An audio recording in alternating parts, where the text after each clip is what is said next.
You want to know why his career fell off? Because straight up, everyone on his side was just like, wait a minute, why the do we care about facts and logic? No, we don't. Actually, no. My feelings matter far more than facts. Facts are woke. Let's do Ben Shapiro, and then I'll do Cuba. Instituting significant layoffs. There was a time when Ben Shapiro could reasonably call himself the king of all conservative media. That's all over now.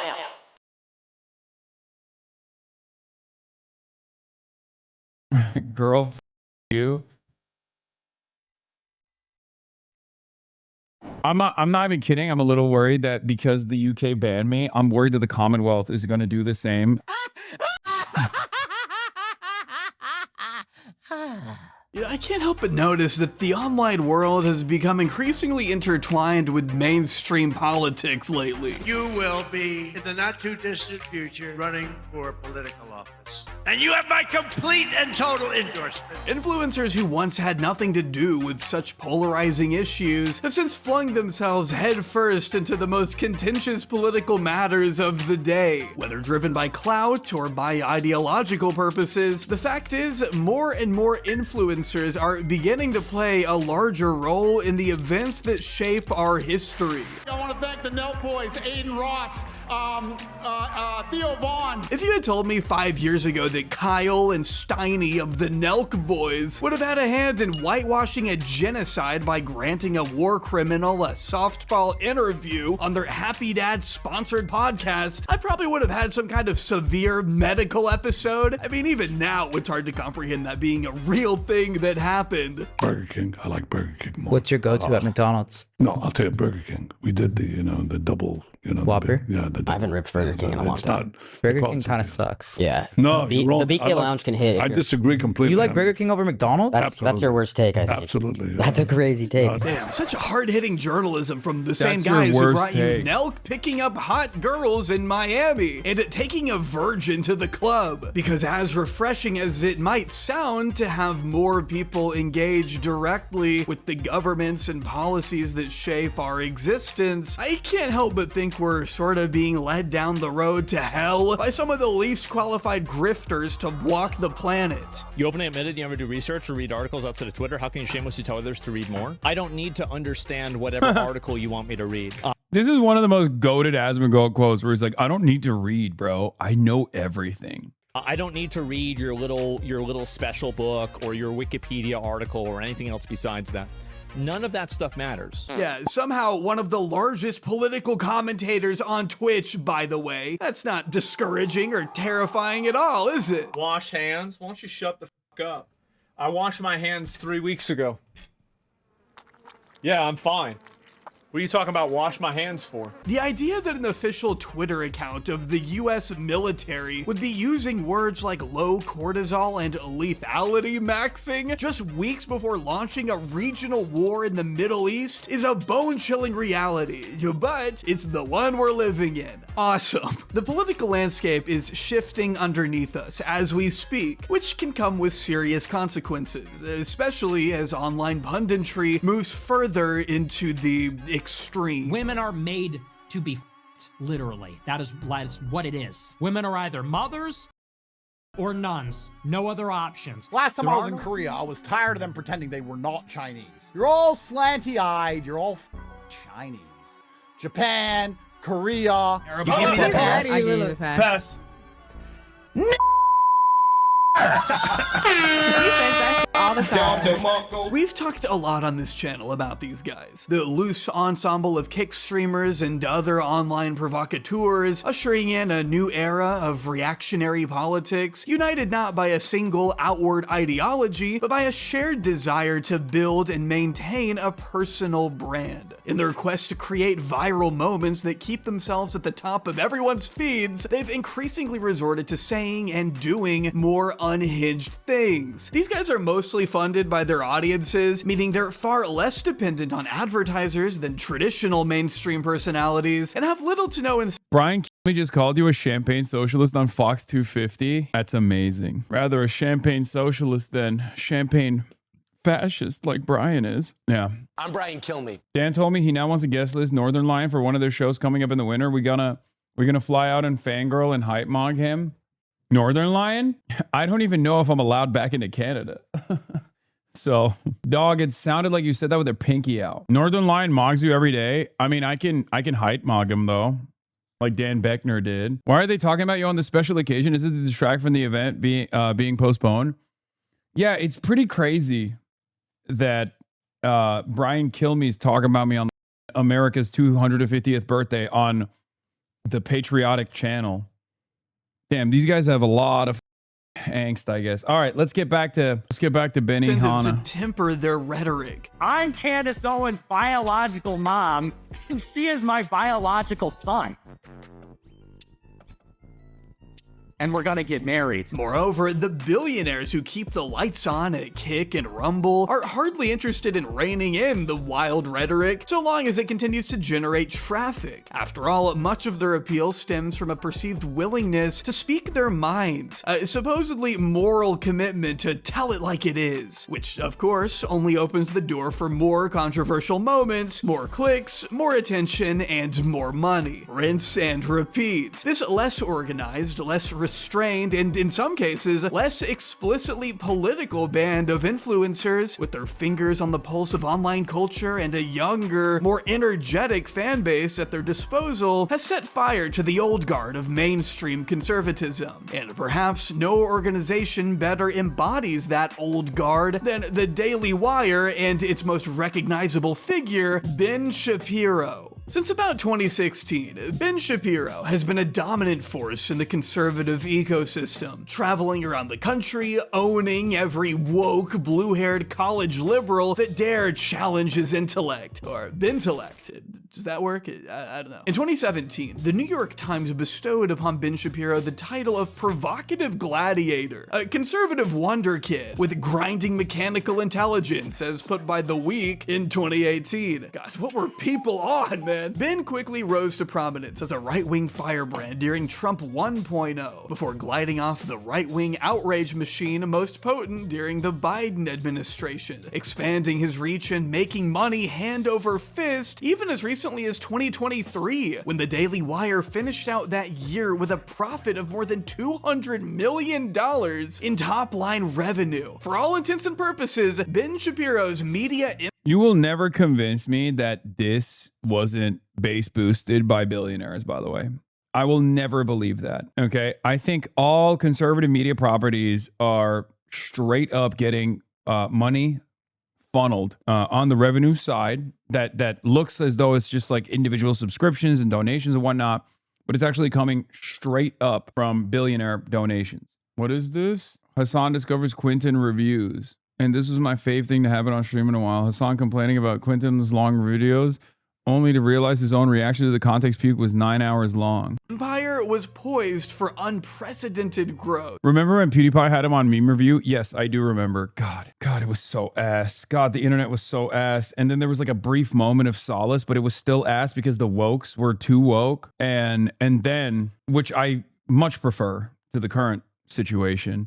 And now it's so much worse. But today, those prospects look a little different. One glance at Ben Shapiro's 7 million subscriber Gonna girl shower to this stream right now? Hell yeah. YouTube channel will tell you that Ben has seen some better days, some much better days. The Washington Post just reported in May that Ben's views have plunged nearly 70% since the end of 2024, triggering a wave of mass layoffs amidst the inner turmoil. A Daily Wire spokesperson, Brad Bishop, told the Post they had to cut 13% of their employees since the beginning of this year alone, which comes after a previous round of layoffs the company was forced to enact last year, shortly after their co-founder, Jeremy Boring, stepped down as CEO. Now they've even lost the guy who replaced him, meaning the future of the company is now less certain than ever. This also comes as Ben's former friends and allies are running circles around him. He now finds himself outpaced by the likes of Tucker Carlson, Megyn Kelly, and even his former acolyte, Candace Owens, who continues to siphon views from her one-time employer, making for a particularly personal thorn in the Daily Wire's side. Do I have your consent to girl shower to your gym pics, King? Okay, now it feels like you're not girl showering. Now it feels like you're saying something else, which is definitely confusing me about girl shower. Online conservative ecosystem is changing rapidly, and if Ben can't turn things around soon, he may just become a has-been. You get it? Cause Ben, you get it? I mean, some of these videos have less than 20k views. The man is having to play Fortnite and react to TikToks, for God's sake. He is paying to run full broadcasts of his show as a pre-roll advertisements on other videos, hoping that the viewer just falls asleep and watches the whole thing on accident, I guess? Not sure that's a winning business strategy long term, but you do you, Ben. I've contemplated a video on Ben Shapiro for years at this point. It's not like he hasn't given me a potentially endless trove of content to latch onto and attack, but as Cody Johnston said a few months ago in his video, we're at a point now where this might be the last time Ben Shapiro is even relevant enough to talk about. His predicament is a very real one, and I think it's worth examining how he went from such a rising star to a complete dud in a little under a decade. I think it speaks to the wider conservative movement that in the world of Republican politics, so-called principles aren't gonna get you as far as simply reading the room. Looking through this lens, Ben Shapiro's demise seems all but inevitable, and I hope this video can serve as a cathartic look back on one of the most putrid careers of one of the most repulsive men on the internet. Join me for the unprecedented rise and satisfying fall of Ben Shapiro. But first, I want to talk to you about today's sponsor, NoCD. NoCD is one of my absolute favorite companies to work with because it gives me a chance to talk about something that for too many years I felt I couldn't talk about at all, honestly. And that's been my experience with OCD. I've had it for about as long as I can remember. Even back when I didn't know what it was, I had already become painfully aware of the symptoms and had grown accustomed to feeling trapped by my compulsive behavior. Ethical reacts. He's talking about his OCD. It can be hard to describe OCD to someone who's never had to deal with it, but I remember being in 6th grade feeling like I had to obsessively wash my hands over and over again until my anxious feelings went away. I would force myself to think of quote-unquote good thoughts whenever I took a test, or else I had convinced myself that I would fail. I would have to touch every light switch of every room I entered, or else I felt like I would lose someone I cared about. Obviously, there was never any real connection between my anxiety and these rituals. Doing them wasn't going to change the outcome of something, and I knew that, but there was still this part of me that said I had to carry them out in order to feel okay. And sure, giving into them would help for a little bit, until there was another one I had to do, then another one, then another one. It was just a constant in my life for way too long. All these extremely rigid rituals began to consume me. It felt like I was being truly controlled and trapped by my compulsions until I found NoCD. NoCD is the world's leading treatment provider for OCD. All of their licensed therapists to be the main experts in OCD, so they know Wait, they do ERP? exactly what to look for and how to help. The lessons and tools my NoCD therapist taught me always ring loud in my ear every time I'm about to give in to a compulsion. They made me feel heard, and I can't tell you how much of a relief it was to actually speak with a trained professional whose job it is to listen to my experiences. It will always benefit you to reach out and get help, and I can tell you personally that NoCD is here for you. Their therapy is 100% virtual and covered by insurance for over 138 million Americans. It also includes support between sessions, so you never have to face OCD alone. To learn more about starting OCD therapy with NoCD, go to nocd.com and book a free call with their team today. That's nocd.com. Huge thanks to NoCD for sponsoring, and now back to Ben.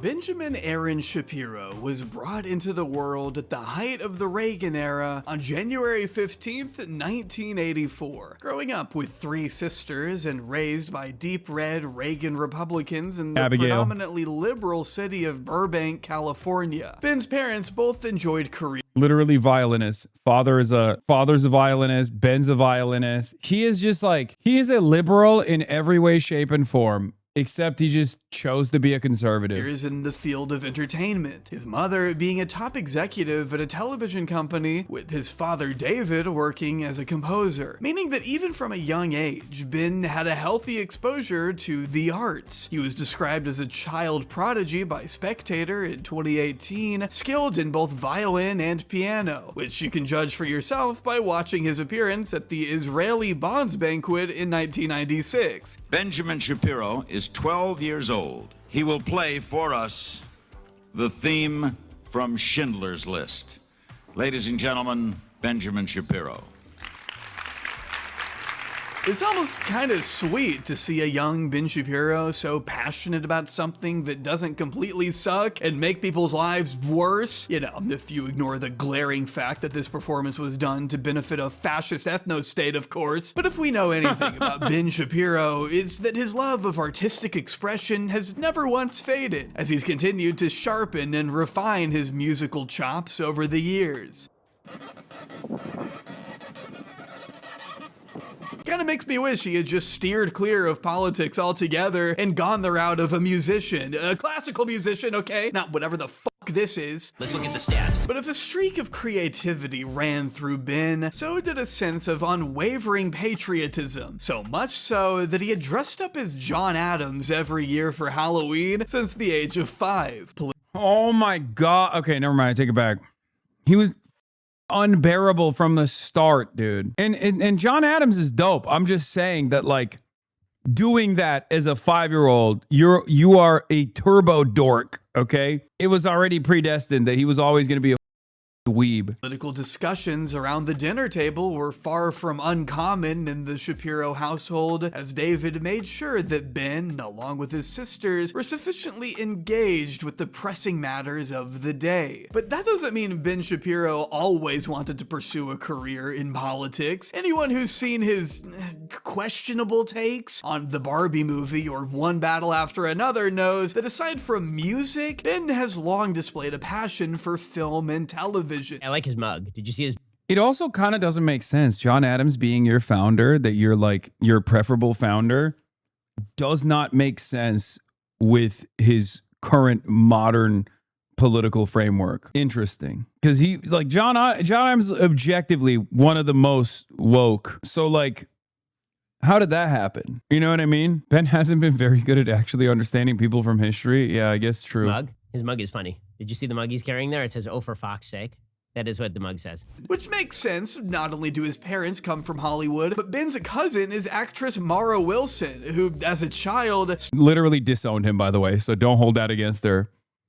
Actively dunks on Ben. starred in such films as Matilda, Mrs. Doubtfire, Miracle on 34th Street, and perhaps the film that most resonated with me as a child, Thomas and the Magic Railroad. It's peak, honestly. Of course, it's worth noting that Ben and Mara aren't exactly on speaking terms these days, what with her political convictions being the polar opposite of his. But if you look closely at Ben Shapiro's career, you may just find a thinly veiled desire to follow in the footsteps of so many of his family members. Take, for example, this particularly cringeworthy interview he gave in 2011. Oh my God. Jaubrey's going back to this is one of my favorite interviews where he just like straight up gets dunked on by this lady who's like, well, don't you think you're writing and that's why you couldn't make it in Hollywood? Maybe it's not. Maybe it has nothing to do with your conservative views. While promoting his fourth book, Primetime Propaganda, the true Hollywood story of how the left took over your TV. Wow, very subtle title there, Ben. I wonder what the book could be about. Connie Martinson brings up a time in Ben's life where he had been asked to write a TV series that Ben describes as a mix of comedy and Ben didn't show up. This is his entire extended family. I'm good friends with his niece and know embarrassing facts about him. Ben didn't show up to his grandma's 100th birthday or her funeral, which I assume shortly followed the 100th birthday, like the way you presented that. That's crazy, though. Drama. Was that a comedy? Was it sitcom? Chat, you made it seem like you made it seam like it was the same party. Was it drama? It was more of a dramedy. It was based on Harvard Law School. It was a dramedy. I've written a couple comedies, kind of hour-long dramedies for, spec script. And have they been bought? No. Because no, and there are a couple reasons for that. Okay. So what do you think was the reason, Ben? One is that it's hard to sell anything in this town. Yeah, thank you. Period. Regardless of political viewpoint. And the other is that, and especially a breakout series right from the get-go, right? I mean, it's hard to sell a spec script. You start as a baby writer. I mean, you know the process. Yeah. And the one thing above all that Hollywood does right now that is utterly despicable is that they keep people who are not of their political ilk out of the business. Period. End of story. Ben may not have expected this to be a confrontational interview, but Connie certainly doesn't back down in asserting what we're probably all thinking, that Ben Shapiro and other... I know what I'm thinking. Hollywood is anti-Semitic. And I'm not afraid to say it. Conservatives aren't kept out of the writer's room for being conservative, they're kept out for being unfunny. She even cites her husband, a conservative who found success in Hollywood, as a prime example of this. I find that a little hard to believe because... Look at the tape. Well, I'd like to see the tape, only because my husband, who's a conservative, was a very famous director at a certain point. And I just try to think... being Democrat or Republican or whatever, very rarely came into the conversation. Well, I mean... Although I will say we were cleared by the FBI. They then take a bit of a detour into a wider debate about conservatives advocating against abortion, but then failing to provide child-friendly social services once they've left the womb, a conversation that we are remarkably still having today. I do know, having talked with some of the ultra-conservative, that they are very concerned, as you said, about anti-abortion, but they don't care about schooling. Where the government would come in, there is definitely no action. I mean, they seem to be kind of separate issues to me. I mean, you can be for the not killing of fetuses or babies, you know, and also be for... Oh, back then when he didn't have...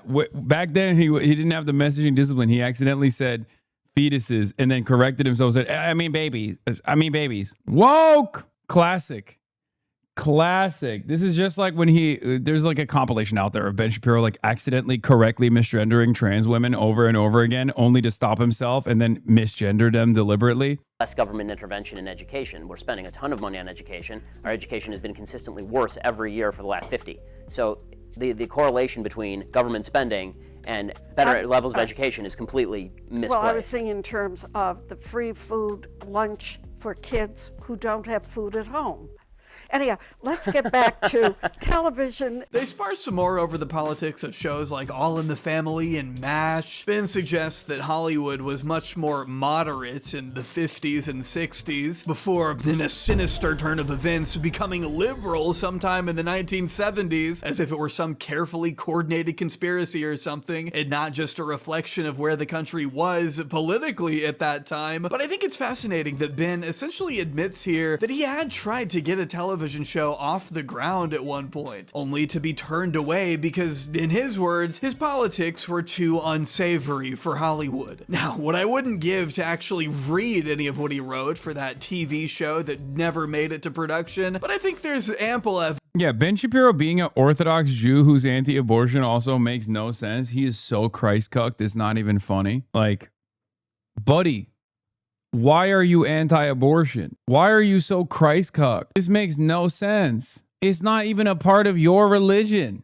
Evidence that conservatives have been able to find work in Hollywood, assuming they're actually good at what they do. I mean, just that year alone, Norm Macdonald was able to launch a new show on Comedy Central. And it's not like Norm had ever been shy about his political leanings. He was just talented regardless, and therefore was able to have a long and fruitful career in entertainment. Even to this day, he is highly regarded by industry leaders across the board, despite being a longtime conservative. I'm just highly skeptical of Ben Shapiro's theory here. The conservatives were being turned away in mass on account of their political convictions alone, and that his attempts to break into the industry failed in any way because of his politics. Seems to me like more of a convenient excuse for not being more talented. Yet I refuse to believe otherwise until Ben lets us see those amazing dramedy scripts he wrote. Release the Shapiro cut, Ben. The world needs it. But not everybody disagreed with the central argument of Ben's book. Turns out there were a few key men living around Los Angeles at the time who felt similarly dejected by liberal Hollywood elites. One was a fringe producer by the name of Jeremy Boring, perhaps best known, in the words of Vanity Fair, for helping to produce Etienne, a buddy movie about a dying dwarf hamster. Yeah, I think I speak for everyone when I say we've all seen that one. Would it surprise you to learn that it's now found a home on Tubi? Wait, hang on, the rating is what exactly? After moving out west from a small town in Texas, Boring became friends with star of the TV show Chuck, the titular character in the DC franchise Shazam, and esteemed Fortnite Friday guest Zachary Levi, who he would accompany to the Chuck set during the late 2000s. Boring told Vanity Fair of one on-set exchange that always stuck with him. One day,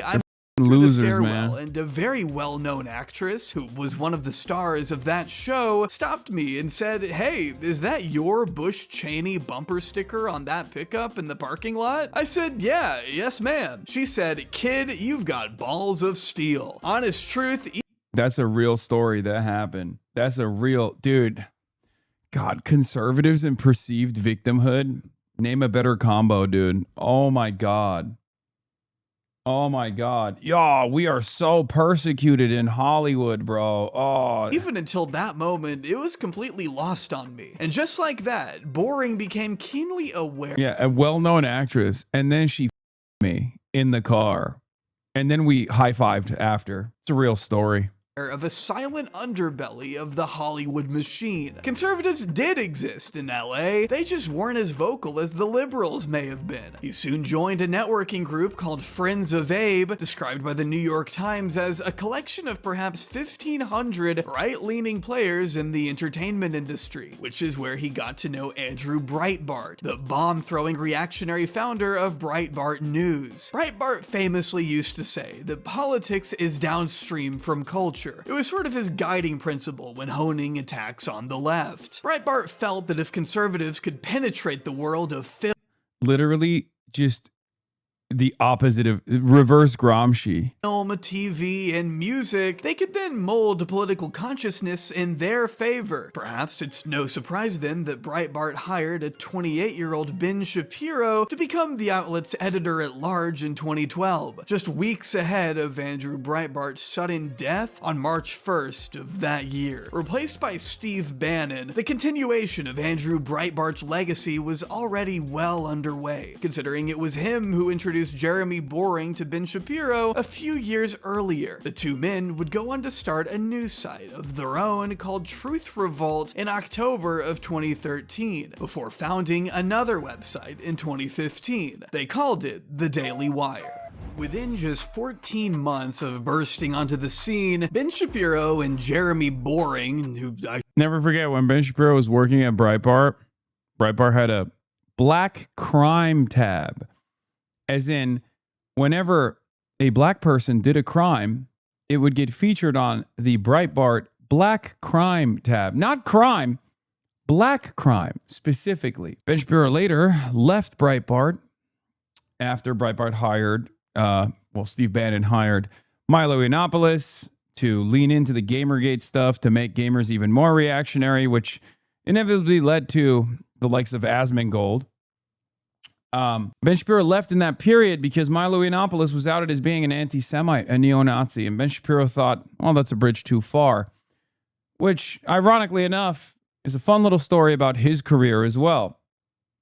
Ben Shapiro has always been Mr. Anti-woke, anti-DEI, except for people who are pro-Israel. And I don't even mean Jews, even though he does care about anti-Semitism, clearly. Regardless of the fact that he doesn't care about any other form of bigotry and is a champion of all different sorts of bigotry. He clearly found Breitbart's anti-Semitism to be a bridge too far at the time. Should mention like to call himself the God King of the website, in case you felt like cringing out of your skin today. Do you remember when there were two genders and only 1.5 of them had to shave their mustaches? We're able to boast that the Daily Wire had become cash flow positive nearly a full year ahead of schedule. They like to brag that they didn't need any outside financial backers to do it, but that's probably... I guess after Ben left and they brought the black crime tab back. Because their venture had always been propped up by billionaire fracking tycoon Ferris Wilkes, a noted Christian nationalist who fueled the Daily Wire's launch to the tune of $4.7 million as a part of him and his brother Dan's broader mission to, as reported by Ava Kaufman, not just slash regulations and taxes for the wealthy, but to steer the government toward Christian rule, seeking to eliminate the distinction between church and state. While calling itself a truly fully self-funding business on its website, the Daily Wire addressed its oil baron ties by desperately arguing that as of July 2020, neither Shapiro nor Boring have ever met with Dan Wilkes or received any money from Wilkes Brothers LLC, which doesn't stop the site's detractors from braying about how the company is bought and paid for by the evil fracking Wilkes Brothers. Wilkes Brothers sounding, we guess, like Koch brothers, and thus more nefarious to leftist media outlets. Ooh, well, at least you guys clearly aren't mad about it. Glad you don't let the criticism get to you. Clearly, if it's the longest paragraph of your entire about page. Also, how can you blame anybody for braying when you are quite literally bought and paid for by at least one Wilkes brother? I mean, it's just the truth. The least you could do is own it. But what exactly did they do with that generous donation, you ask? Well, at the same time, they were pumping out article after article on their website. Some of their 2015 headlines included such gems as Congressional Democrat, 1 in 5 Muslims willing to start jihad for caliphate. Democrats love cursing. Here are the top 5 leftist potty mouths. And 2 reasons you shouldn't go back in time and kill baby Hitler by Ben Shapiro? Ben, you're Jewish! The Daily Wire also developed a presence on YouTube and Facebook during this time. In fact, if you go to their channel right now and sort by oldest, you'll find a 10-year-old video of Ben Shapiro chastising then GOP primary candidate Donald Trump as a liar. So, is Trump Many people forget, but Charlie Kirk was also anti-Trump. He was first to jump on the Trump train, but he was also, of course, as is the case with Ben Shapiro and every other one of these operatives, vehemently anti-Trump. I believe they both liked Ted Cruz more than Trump. I mean, J.D. Vance was anti-Trump later in the game. I'm just saying, Candace Owens was anti-Trump. Candace Owens was pro-Obama, which is crazy. At least the other ones were like conservative still. They just didn't like Trump because they didn't, a big winner? Or is he a spoiled brat who grew up in the lap of luxury, had his daddy sign his checks, and then bragged about how he is a huge winner? Trump's 3 biggest crowds are evangelicals, conservatives, and he's a winner voters. Trump is lying to all of them. Which might be wild to see today, but back in 2015, when there were still seemingly plenty of viable contenders for the Republican nomination, Ben Shapiro and the Daily Wire were actually fairly critical of the man who would later go on to win the presidency twice and reshape the Republican Party in his image. The National Mall is being evacuated right now for severe weather. Shut the f up. Wait, is Fox News still there? Hold on. We have to see this. Fox News is live there, right? Scheduled to end at 10:36 p.m. with a B1, and it dawns on me, this must have really been quite the undertaking in planning for not only the flyover. What a omen. What an omen. Leonard Skinnard, Sammy Hagar, others, and then the FIFA fan area, and then the president, followed by what was going to be the most incredible fireworks show, possibly making it into the Guinness Book of World Records. So I'm wondering, A, if you could talk a little bit about what went into the planning. People are for pissed. Read the this Bill day. tweet. And also, as someone who's lived in D.C. for more than 30 years, we get storms like this. It gets really hot, No. Evacuation is underway at Freedom 250 festivities in the National Mall amid severe weather notice. I can see several attendees refusing to leave the line. Antifa, baby. It's woke left sabotage. That's right. We put the weather machine up. We put the goddamn weather machine up, baby. Let's go. All right, let's get back to Ben Shapiro for now. Already tell from titles like Democrat America, Thugs, Rapists, and Child Molesters, Hollywood Wants to Molest Your Kids, and Captain America is gay and a Nazi. Yeah, this is apparently the kind of content that $4.7 million will get you. This guy, by the way, is considered a leading Trump ally, Alex Jones. I don't know why! I can't understand it! Look at this! Look what's underneath here! It's another shirt! Why? Why? Because I don't want to go to the cleaners that often, that's why. Come on. Okay. It was clear from the beginning that the Daily Wire sought to provide content to dejected Republican voters who, sure, hated liberals and Muslims as much as the next reactionary freak, but were still skeptical of the GOP's frontrunner. Of course, that audience proved to be a shrinking one, as Donald Trump smashed caucus after caucus, picking up scores of delegates and solidifying himself as the man to face off against the dreaded Hillary Rodham Clinton that November. I'm just chilling. Grappling with a Trump presidency on election night, Shapiro and Boring may very well have positioned the Daily Wire to go belly up if it weren't for a new niche they were early to tap into. It's not that they were simply pro-Trump, but they also definitely weren't anti-Trump either, as Ben Shapiro was about to learn the value of becoming anti-Trump in 2017. Donald J. Trump is now president of the United States.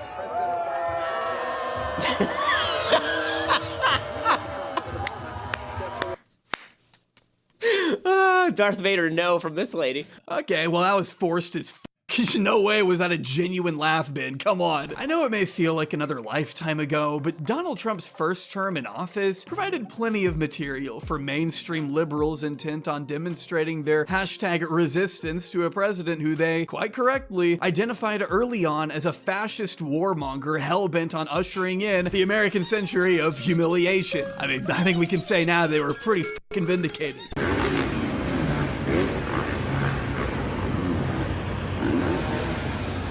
You had the women's marches immediately after the inauguration, a day without immigrants on February 17th, pink hats were flying off the shelves, though obviously not all of America was on board, since they did go on to elect him again just 8 excruciating years later, and there were figures in the media ready to capitalize on those who looked at the resistance movement and said, huh? Ben Shapiro understood quite well that while some Americans had voted for Trump, plenty of others had voted against Hillary. They may not have particularly cared for Donald Trump the man, but they certainly hated what Hillary Clinton represented. And unfortunately, those early years also provided plenty of material for red-pilled servants of the billionaire class to traffic in their cancerous ideology through the means of smearing the left as a bunch of hysterical crybabies that were simply too immature or uneducated to understand such foundational concepts as facts and logic. People were wearing what they were calling hats, like cats, but hats, okay? And these were supposed to protest Donald Trump because Donald Trump is such a sexist. If you want to drive Americans out of your camp, a quick way to do it is just keep saying things like cats over and over and over, and then talking about female anatomy. A lot of these signs are super obscene. There are a lot of kids who showed up to this thing, and there are a lot of really obscene signs. The name of the game was to hammer the left on their supposed weirdness to get as many non-political people in the door as possible. I mean, this video alone got close to 1 million views, and that was before the world had really learned who Ben Shapiro was. As liberals were pushing back against Trump, Ben was pushing back against them, laying a new foundation from which right-wing figureheads would go on to launch their attacks. A classic strategy in the world of politics is to paint the other side in the most unfavorable light imaginable. If you can show an example of one leftist being crazy, you can smear the entire left as crazy, thus drawing a distinction between them and you as the reasonable, level-headed adults in the room, especially in the eyes of normies. A cursory glance at Ben's overall channel will show you that his most popular videos don't even have Trump's name in the title. What really got him the views were his reactions to woke SJWs, his attempts to debunk woke ideology, and of course, the debates. The many, many, many debates of Ben Shapiro. I think there could easily be an entire video devoted to Ben Shapiro's disingenuous debate tactics, but that's not really what we're here to do today. Ben's debates haven't been relevant for a hot minute anyway. Did you fall? Wait, what do you mean? Why did you scream? It was in the video, wasn't it? There was a scream in the video and you guys thought it was me? No, I was washing my hands after I put my dishes away. Heard you take a tumble? You guys are so stupid. But if you've watched any of it yourself, you'll quickly notice a pattern. The overwhelming majority of these smackdowns took place on college campuses, meaning this Harvard-educated, heavily politically engaged debate lord was facing off against well-intentioned college students who, unfortunately, were a little too underprepared to deal with such a weathered professional. Now, does that fact alone make Ben's positions correct correct? Obviously not. No. The point of these debates wasn't to be right. The point was to humiliate the opponent at all costs. You certainly don't really need to change your opponent's mind. You don't even have to be civil. This is YouTube. Whatever it takes to go viral. Short, clippable moments will always be more valuable than fully fleshed out ideas and arguments. Okay, but you're still saying these kids should like not be accepted because they don't really fit in either place. They can't just like. I'm saying that the Boy Scouts have a standard. You must be a biological boy to be a Boy Scout. You have to be a boy. God! Let's go! Sorry. I got excited. When I see my goat thriving, you know what I mean? When I see my mother goat thriving, it's hard. It's hard for me not to get excited, you know? To be a Boy Scout. Where's that written though? In the name Boy Scouts. Ben knew his role, and that role was to refurbish the old, dusty, conservative talking points that had been so thrown around. sick, dude. That was so sick, dude. You own that lip, dude. God, oh my God, one day I want to do an epic ownage compilation like my goat Ben. Oh God. Destroyed with facts and logic. You want to know why Ben Shapiro's career fell off? Not just because of Israel. Israel was the final straw that broke the camel's back. You want to know why his career fell off? Because straight up, everyone on his side was just like, wait a minute, why the do we care about facts and logic? No, we don't. Actually, no. My feelings matter far more than facts. Facts are woke. Facts are gay. Facts are lib. That's what happened. Everyone straight up was like, why are we listening to this nerd? I don't want to debate. I don't want to debate libtards. I want to call them files instead. The appetite for facts and epic ownage and wanting to feel smart about destroying your interlocutors in the marketplace of ideas fell by the wayside. And it makes sense. It was living on borrowed time anyway, because Ben Shapiro never actually demonstrated facts. Unfortunately, I know this is a cliche, and I will repeat it, but truth does have a little bit of a bias on the liberal side, okay? For all of liberals' faults and failures, for the many different things I yell at them about, they are by and large on the right side when it comes to, I don't know, empirical evidence. Or at least they will generate the empirical evidence necessary. Republicans don't care. Republicans don't care about that. They think facts are woke and gay. That's what they did during COVID. During COVID, they were just like, oh, dude, all matter of science is bad and wrong. I don't care about it because it hurts my brain to think. Around for decades, formerly weaponized by mainstream figures who were a little too ideological and old for the type of audience that Ben was going for. Ben Shapiro was Rush Limbaugh and Glenn Beck for a generation that had never heard those names before. He could connect with the youth in ways that were never possible for Fox News blowhards like Sean Hannity, who were preaching primarily to the old folks home. Yet Ben was still railing against the exact same issues that conservatives of the past had always been obsessed with. Feminism, transgenderism, Islam. He once famously tweeted that Israelis like to build, Arabs like to bomb crap and live in open sewage. Hashtag settlements rock. He's advocated for the privatization of Social Security, the complete criminalization of abortion and gay marriage, and of course, fewer taxes on billionaires. Broadcasting himself across all the major social media platforms, Ben Shapiro quickly embraced the role of the new, fast-talking millennial who could demonstrate to the Republican old guard that actually young people could be quite receptive to this stuff if it were packaged the right way. At least that's what the old guard seemed to take away from his rapid success. And the success was undeniable. The New York Times reported that by November 2017, Ben's podcast was being downloaded 10 million times each month, with a staggering 70% of his audience being under the age of 40. One compilation of his debates, uploaded in September 2017, is currently sitting at over 17 million views. By January 2018, Slate found God, he really banged back in the day. What the hell were people on, man? What the yeah, generational L for faillennials is right, dude. It is kind of crazy that motherfuckers were like, I can't get enough of this loser. Basically making a nerdier and somewhat more convincing case for the exact same shit that Glenn Beck, Rush Limbaugh, Sean Hannity, Jesse Waters, Tucker Carlson, and all these other motherfuckers were saying. I was one of those young boys watching this shit. I know many of you were. Many of you have come up to me in public, unashamed, which, you know, it's fine. We all went through different phases. Like, I get it.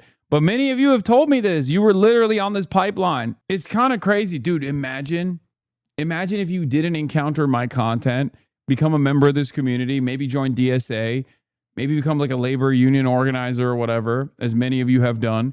You could right now be sitting at home, okay? Sitting at home watching a Hasman Gold compilation being like, oh my God, Boyd's. Oh, Hasman, you're so based. That's where you would be at right now. You would be on that timing right now. That is what time it would be for you. Think about how terrifying that is. No friends, stuck in this dark pit of despair and sadness, constantly thinking like, oh, dude, thank God USAID was cut. Thank God the USAID funding was cut. Now in video games any day now. Like that's the type of shit you would be thinking and saying. Found that Shapiro had more Facebook engagements in December than any other conservative site or personality except for Fox News and Breitbart. He was outpacing the Daily Caller by 2.5 times and received 6 times more engagement than Sean Hannity, 11.5 times.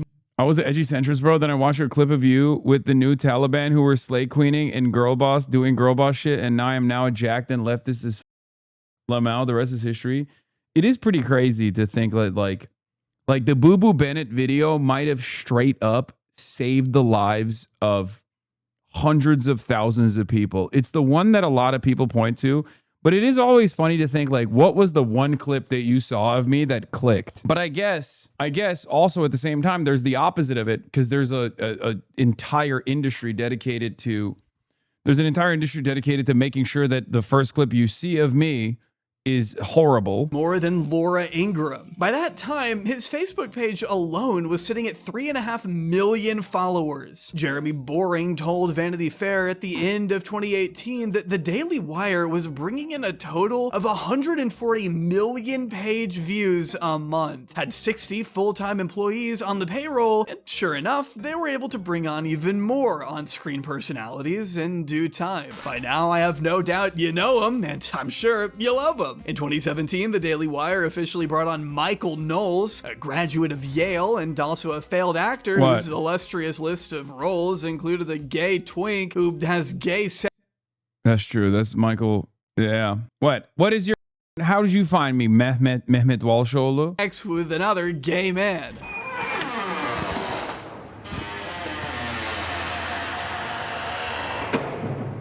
That just happened.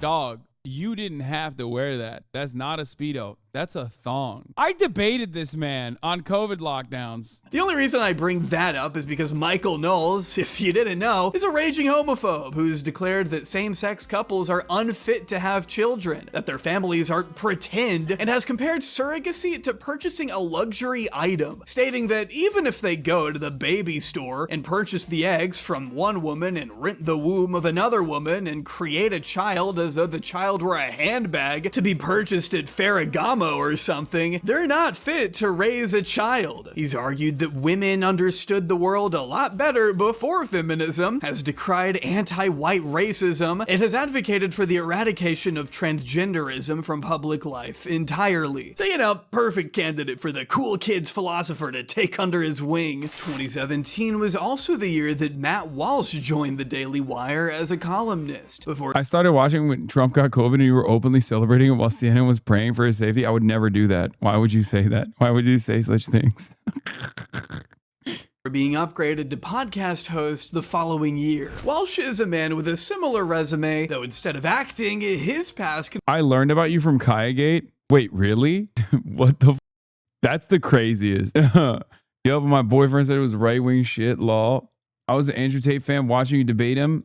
Became your fan? Oh, nice. Of sitting on the side of the road and rambling to himself about the differences of consensual and non-consensual sex. No, I'm not kidding. There are non-consensual sex. Wait, so Kayagate actually caused me to get... There are hella people that are saying Kayagate. What? What was your thing? Last guy who did these owners compilations at college campuses died while arguing the racially motivated false statement about gun violence. I told a friend that America deserved 9/11 and he said, have you heard of Twitch? That's what you said. I broke from watching Brian Tyler Cohen, all the same scripts he used for his videos. Man's got hella catchphrases. Which is bad. And then we have consensual sex, which we think is always good. That's what the culture says. That's what a lot of us have, most of us, it seems like that's the idea that we have. It's like, as long as they're consenting adults who choose to do this thing, then it must be okay.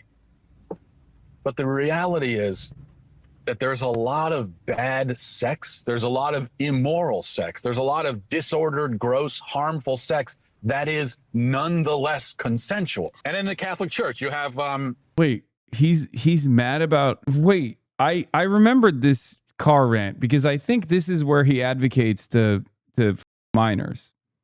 Okay, I'm almost certain that this is the car rant where he talks about like 15-year-olds. What I did not remember is him also railing against consensual sex that's immoral. You have some cases where, like cases involving Cardinal McCarrick. You hear about Cardinal McCarrick and the controversy surrounding him. Now, there are accusations that he molested children. So, you know, that's in that category. But then a lot of the accusations you hear about McCarrick and also with other, you know, some of these other things as well.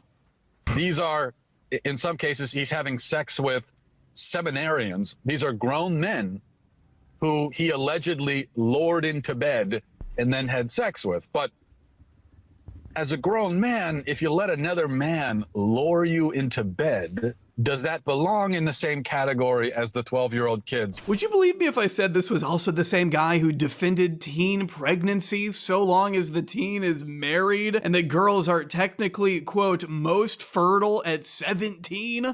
Teen pregnancy is a new problem. Yes. In the sense that it's only recently that we decided that it is a problem, even biologically. And this is. Oh my God, oh my God, oh my God, oh my God. America, it's time to celebrate it. President Donald J. Trump's direction, gates of the National Mall will be open at 9:45. Let's go! The Salute to America celebration will move forward with the president delivering remarks at 11 p.m. 11 p.m.? Oh my God. Rain or shine, the American people deserve a celebration worthy of our nation's historic 250th birthday. There is no shot he makes it to 11 p.m. He is not going to make that speech. Oh my God, that is way past his bedtime. With the weather conditions, this is going to be sweet, dude. For 250 years, Americans have overcome every challenge with grit, resilience, and determination. A literal rain will never diminish our pride, our patriotism, or our celebration of the greatest nation in the history of the world. Yeah, dude, that's the same. It's the same as those guys that are just like, those guys that died while building tunnels and shit. You know, versus the fattest 65-year-old combat veteran sitting in the rain waiting for Donald Trump. A National Guard member just showed it that folks would be let back in. Security checkpoints not screening anyone yet.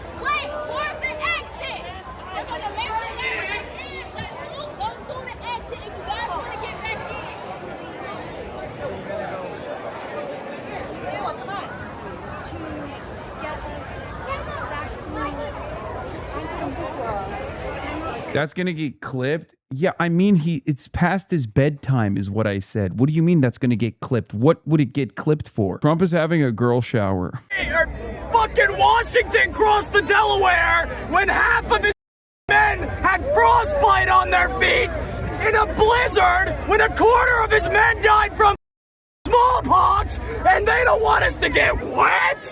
What the? Hell yeah, dude. I'm torqued to see my octogenarian president deliver the same exact speech he's delivered 750,000 times. Yeah. I wish I loved anything like this guy loves Donald Trump, man. Seriously. The mind of a hog is phenomenal. I mean, they're just cattle, dude. They're straight up cattle. But they live life so much better than we do. Storms, wait, what? After the heat and storms force evacuation, Trump's now urging supporters to stay anyway, saying he doesn't care if his speech starts at 2 a.m. Storms bring luck to whatever the occasion. They also make events a little bit more exciting. We will wait it out. I don't care if it's 2 o'clock in the morning or in 1 hour from now. Looks like it's going to pass. They always do. I will be there no matter what. But the what usually turns out to be a good thing. It's Saturday night. Let's have some fun. Even if we're out late tonight, they say 11 o'clock for the speech. Who cares? Remember 2 weeks ago when the big UFC event was at 100% chance of heavy rain all week long and just minutes before the card started?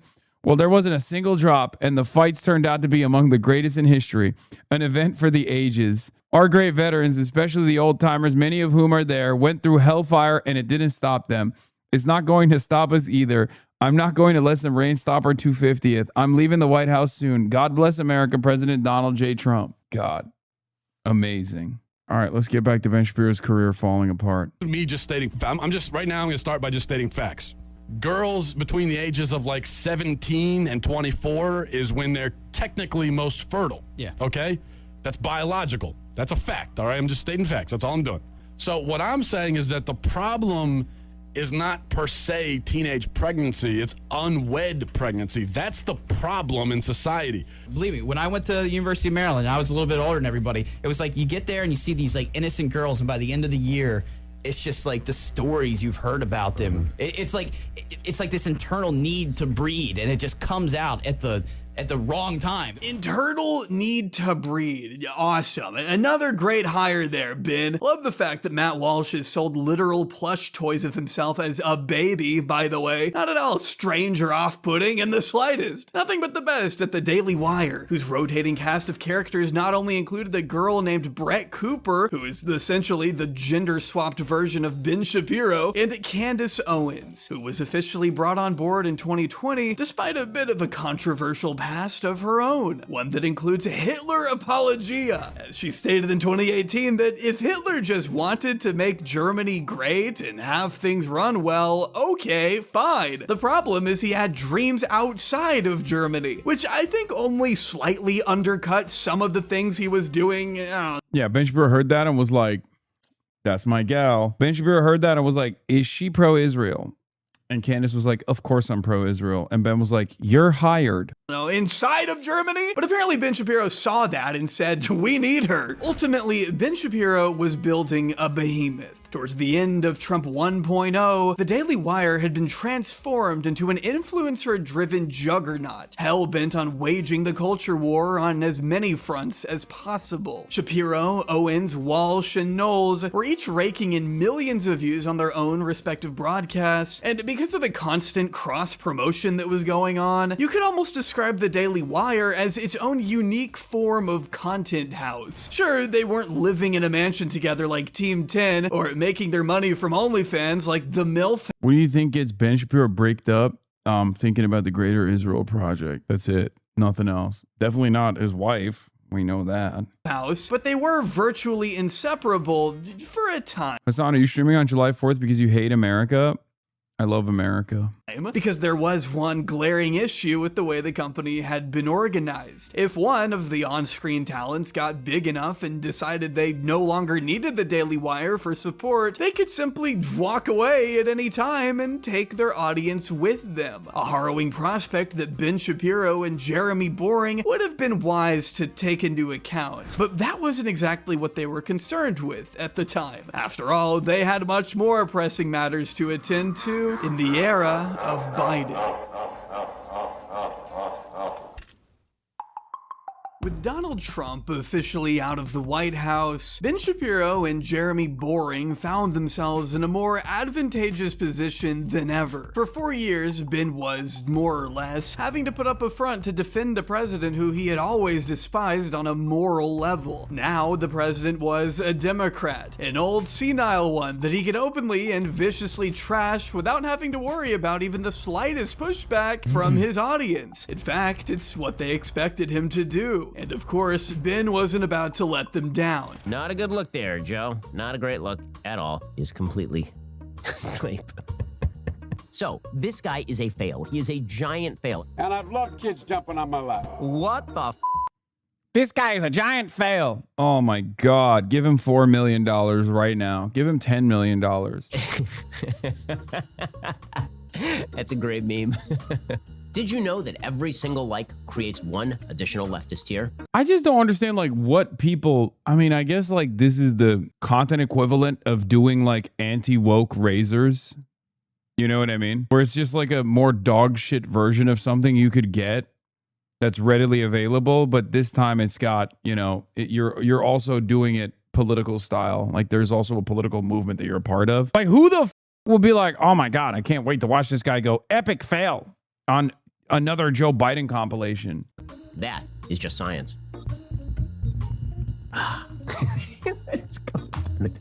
What's going on with this guy? Trust me, the hogs were eating good. It's not like Joe Biden didn't give him any material to work with. When it came spring, it came the fall, this is the God's truth. And you get in the car, and there's a little frost on the window, turn on the windshield wiper, there'd be an oil slick. Not a joke. I have asthma, and 80% of the people who, in fact, we grew up with have asthma. That's what you call a fence line community. This is the kind of person who's president of the United States. In January of 2022, Boring announced that the Daily Wire's 12-month revenue had hit $100 million for the first time ever, up roughly 65% from 2020. Having just moved their headquarters from Los Angeles to Nashville, Tennessee, the company was prepared. My favorite Ben Shapiro tweet about you at all time. Rare W in the Ben Shapiro Book of Takes.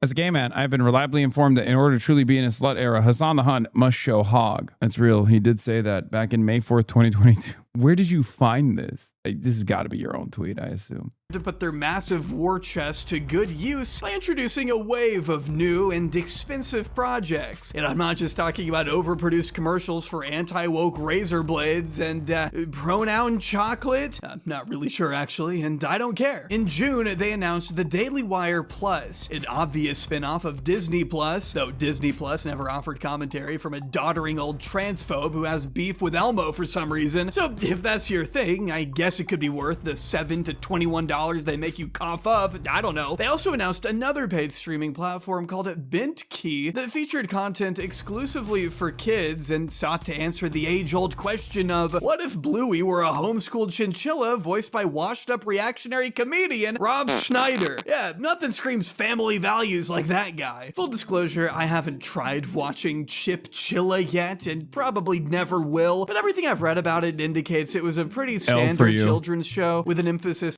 L for you, because it's great lessons to be learned there. On respecting your parents and loving your country, I guess. Apparently, Boring didn't want to make this one as explicitly political, though he did explain that the point was to push back against what he saw as the worst excesses of the woke left. Okay. Kids go to school for 40 hours a week, and then they engage in pop culture for 40 more hours every week. That means for 80 hours of a child's week, you are turning them over to the left. Oh no, the exposure to new ideas and differing perspectives, God, anything but that. A good parent might spend 15 minutes a day in meaningful conversation with their kids. A great parent might take their kid to church for 1 hour or 2 hours or 3 hours a week. The other 80, they're watching Disney. They're online. They're in public schools. Oh my God, the horror. I would never allow my kids to endure the satanic dogma espoused by Disney Channel. And oh yeah, my famous Ben Shapiro ratio. Masculinity and femininity exist. Outward indicators of masculinity and femininity exist in nearly every human culture. Boys are taught to be more masculine in virtually every human culture because of the role of men is not always the same as the role of women. To which I responded with, Ben, you're 5'3", can't grow facial hair, and weigh 100 pounds soaking wet. If we can both be considered men, you should probably be a bit more open-minded about gender expressions. It's clearly not as rigid a binary as you try to imply it is. 118,000 likes. This was back in the day. This is pre-Elon purchase Twitter. So you look at replies and it's like all real human beings. I'm almost certain this caused Ben Shapiro to grow a beard, by the way. I gotta finish this. Public school teachers. Do conservatives ever get tired of being scared of literally everything? But not all the new Daily Wire projects kept their politics ambiguous. They also released a number of films, including, but tragically not limited to, the brazenly transphobic Lady Ballers, which was about a group of men getting into women's basketball by claiming they were transgender. Jeremy Boring, who has always wanted to be taken seriously as an actor, in the same way Ben Shapiro has always wanted to be taken seriously as a screenwriter, played the main character himself, and features cameos from the nation's most universally revered lawmakers. Excuse me, are these seats open? Never mind.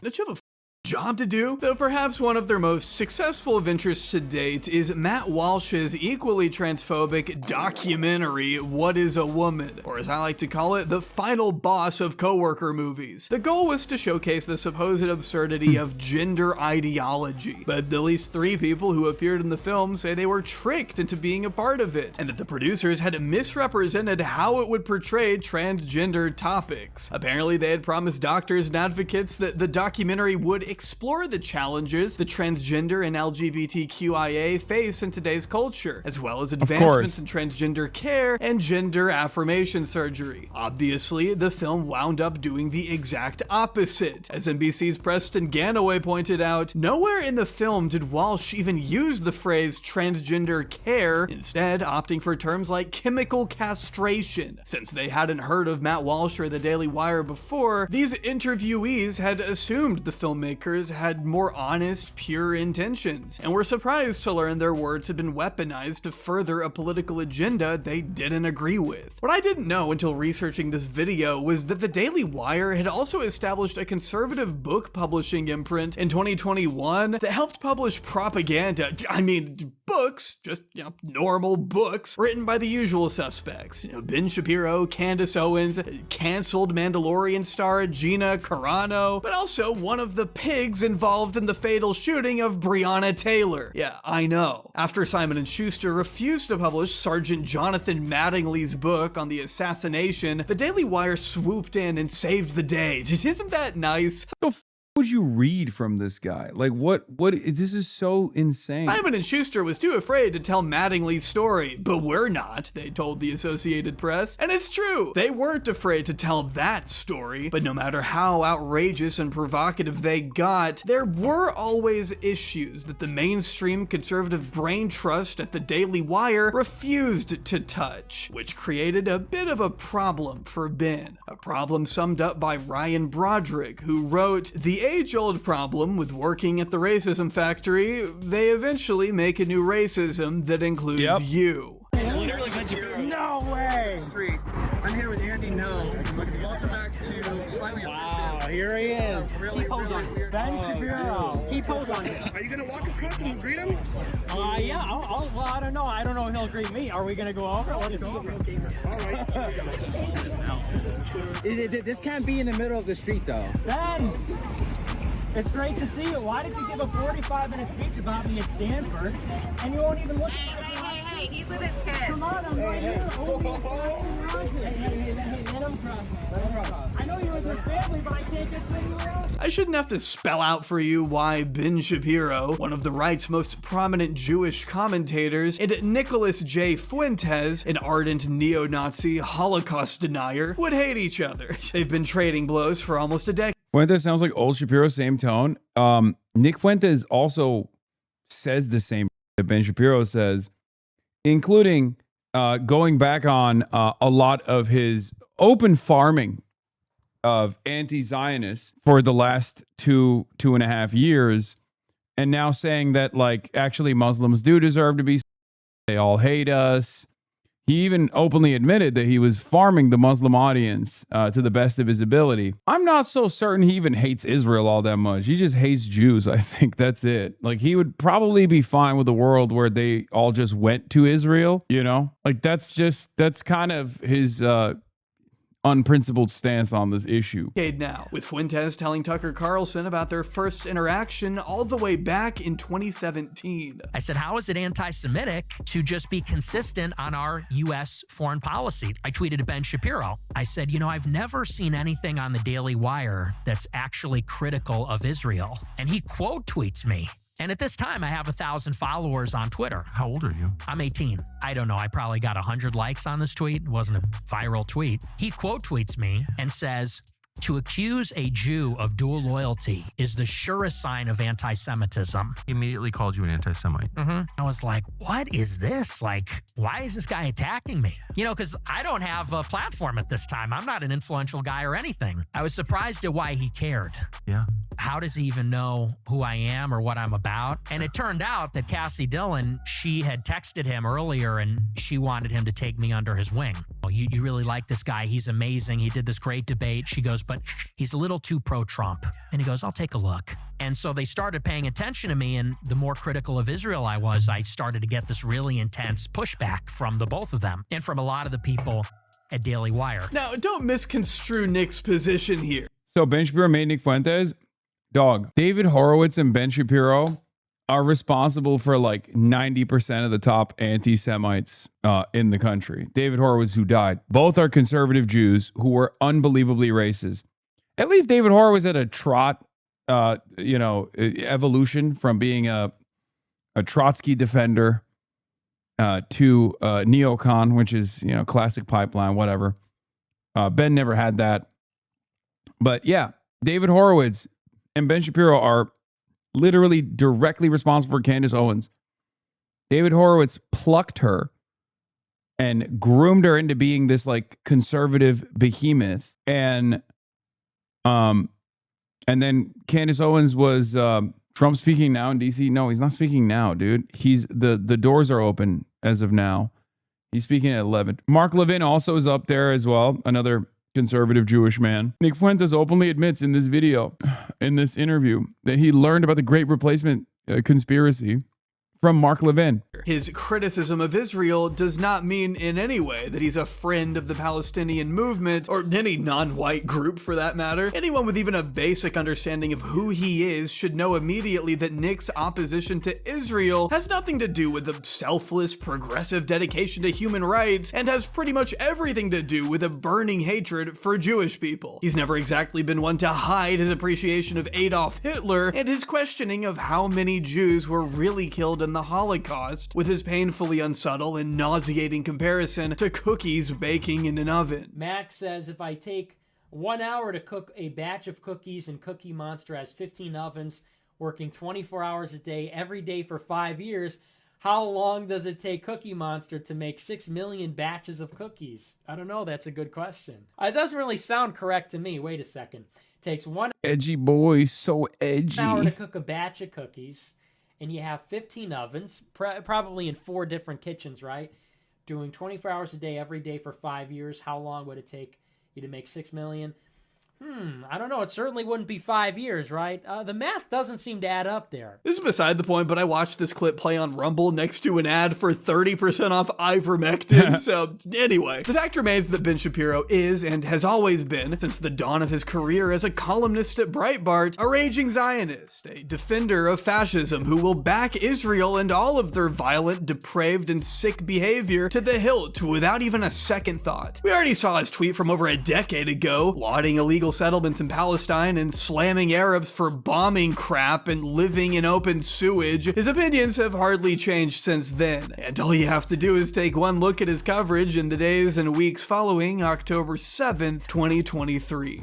And Tucker, by the way, then continued along these lines. He did an interview with Vivek Ramaswamy, and he likened what just happened in Israel, the kidnapping of women and their rape. He compared that to drug overdose deaths in the United States. People who are addicted to fentanyl, sticking needles. Cucumber skin harvester, shut the up. Trump is not delivering a speech right now, okay? Oh my God. Oh my God. Cucumber skin harvester was just trying to debate me and got because he's not subscribed. In their arms and overdosing is. He was aggressively trying to spam to poop suck me and then got fucked because he's not a subscriber. It's a moral blight. It is a moral atrocity and a moral evil for people to kidnap women, them, and drag them back to the Gaza border. Those are not the same thing. And Tucker knows that. But this is a cheap way of telling you not to look. Nobody is calling for America to go to war with Iran.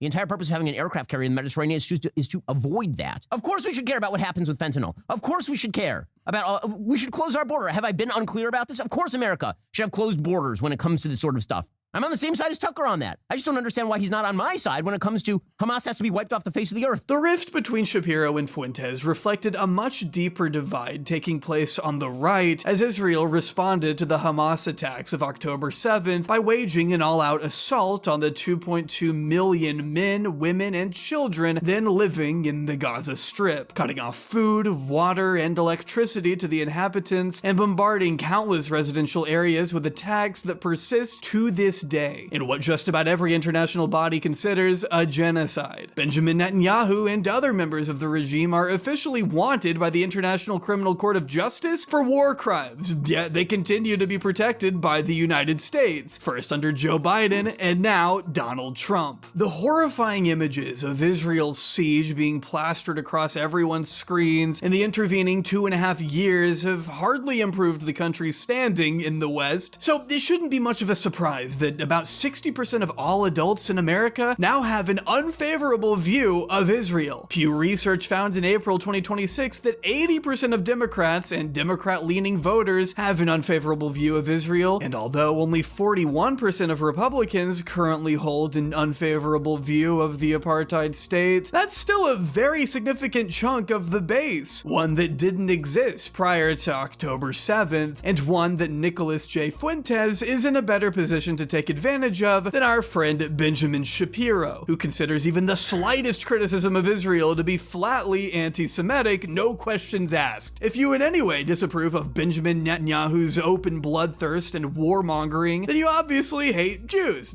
Never mind the fact that some of the most anti-Israel groups in America are comprised of Jewish Americans who simply don't want to see another genocide be carried out in their name. Mr. Shapiro will hear none of it. But thanks to the power of hindsight, we can safely say that coming to the defense of a genocidal ethno-state is hardly a hill worth dying on, both from a moral perspective, obviously, but in the case of Ben Shapiro, a business one too, because not only was the divide ripping apart the Republican Party, it was also ripping apart his own company.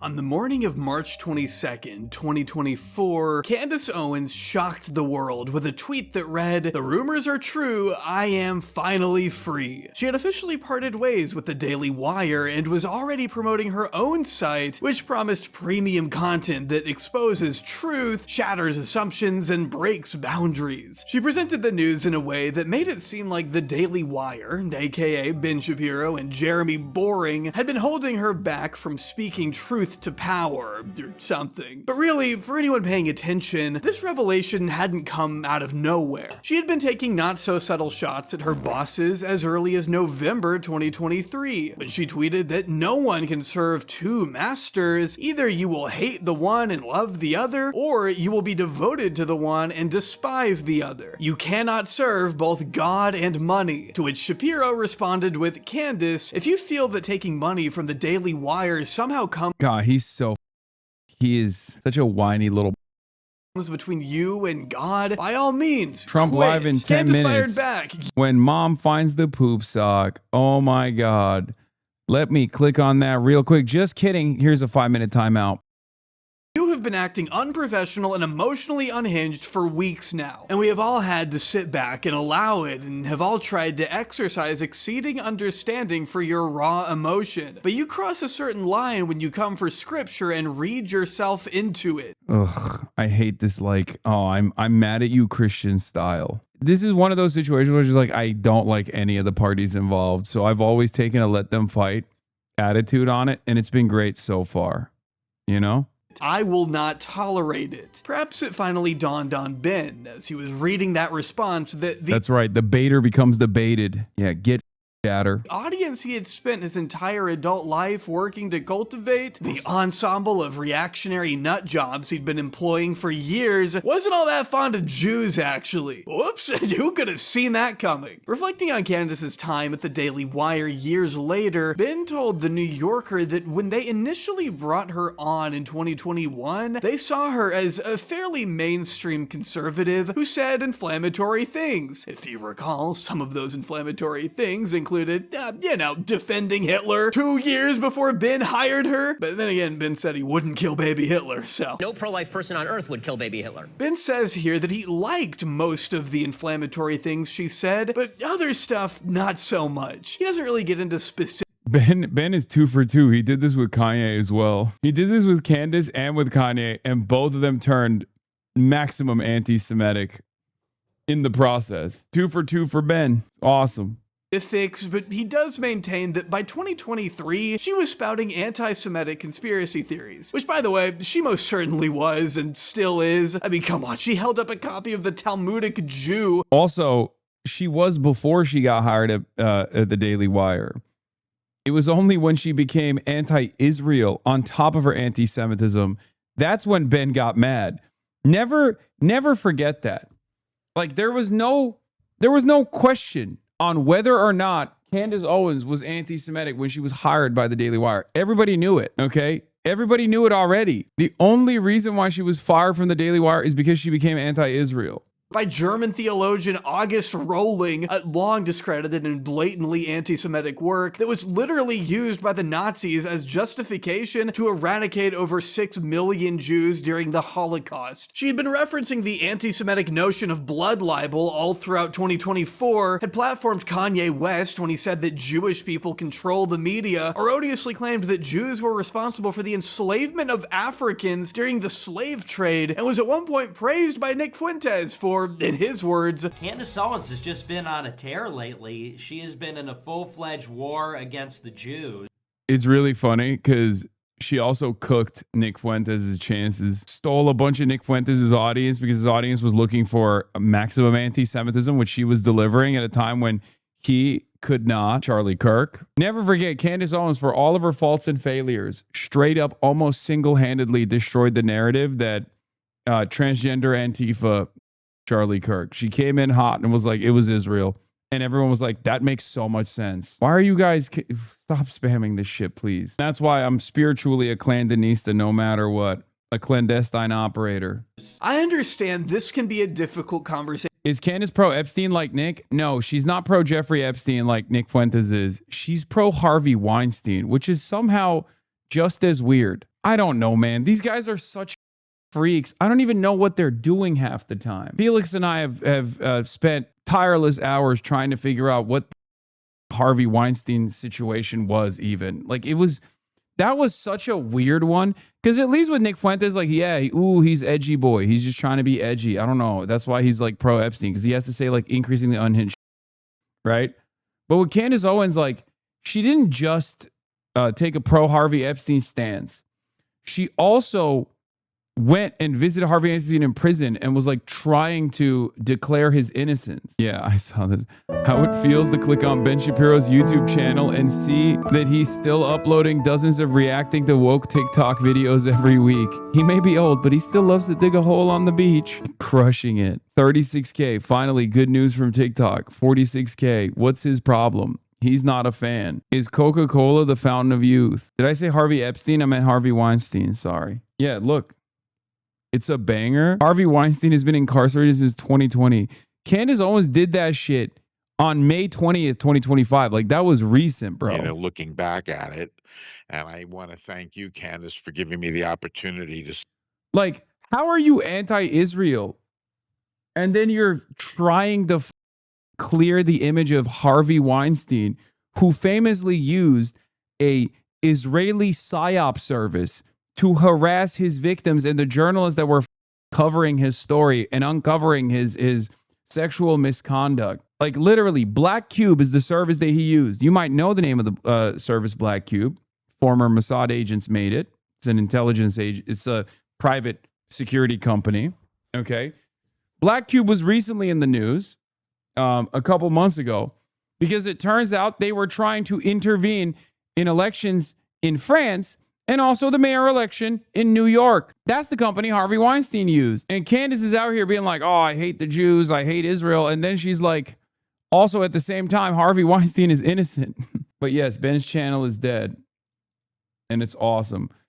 Go check out Ben's YouTube now. He gets like 10K views. Yeah, it's dope. Episode 1, Diplomat, Thomas Jefferson. Episode 2, The Pessimist, John Adams. America's too important to hand over to idiots. Democrats are abandoning moderate leaders for extremists, 15K. The socialist sweep continues, 21K. Americans don't like open borders. Here's why. I cannot begin to tell you how washed this man is. They want to cancel Jonathan Majors again, 19K views. Democrat meltdown over SCOTUS ruling. Democrats just declared Hasan Piker just declared America communist, 23K views. He can't even crack 23. He can't even crack 100K views on a video slandering me. That's how washed he is, bro. Like, think about that. More Pegaslop is doing 10x his viewership, cutting the same video every day. A 45-minute rant being like, oh, this guy Hasan, he He is such a loser. He is such a hypocrite. Oh, it's crazy. Yeah, Trump wins SCOTUS, says send them home, 407K views. Now, the disparity here could probably be explained by the fact that they're probably bumping some of them with ads. They're probably buying a shit ton of ads to reboost the channel. It's not working. That's why some of his videos get 400,000 views and most of his videos get 30,000. It's crazy.